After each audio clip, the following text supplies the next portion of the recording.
C'est probablement la surprise politique de l'année en Côte d'Ivoire. La nomination de Robert Begré-Mambé en tant que nouveau Premier ministre a surpris plus d'un. Une nomination qu'aucun analyste politique n'a vu venir. Un mois après la formation de la nouvelle équipe gouvernementale, on en sait un peu plus sur les réels enjeux de cette nomination du maire de Songon et surtout les grands défis de son gouvernement.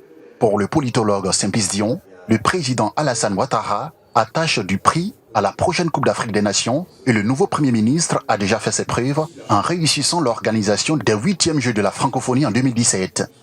Le premier grand défi, c'est la réussite de la CAN. C'est le succès de cette grande compétition qui donnera une autre image à notre pays. Mais en même temps, il y a le défi de la coordination de l'activité gouvernementale. Et le chef de l'État insiste enfin sur le fait qu'il tient à ce que la question de la cherté de la vie et du coût de la vie soit abordée de façon efficiente, de façon efficace. Entre autres défis majeurs de l'équipe gouvernementale, la finition des grands chantiers en cours, notamment le 4e pont, le métro d'Abidjan, ou encore la phase 2 de l'échangeur ivoiro-japonais. Pour les députés Abdoulaye Ben Meïté, le président Ouattara est convaincu que Begré-Mambé saura donner l'impulsion nécessaire à l'action gouvernementale. De mon point de vue, c'est une continuité. Il faut continuer les grands chantiers de l'État.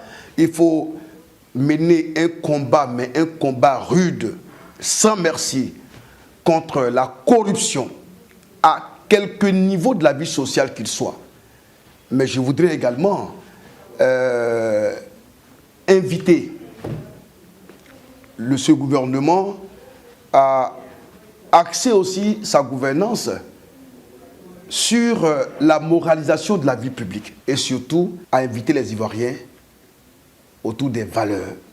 Au mois de janvier, la Côte d'Ivoire sera sous le feu des projecteurs à la faveur de la Coupe d'Afrique des Nations. Depuis sa nomination, Robert Begré-Mambé multiplie les visites sur les différents chantiers.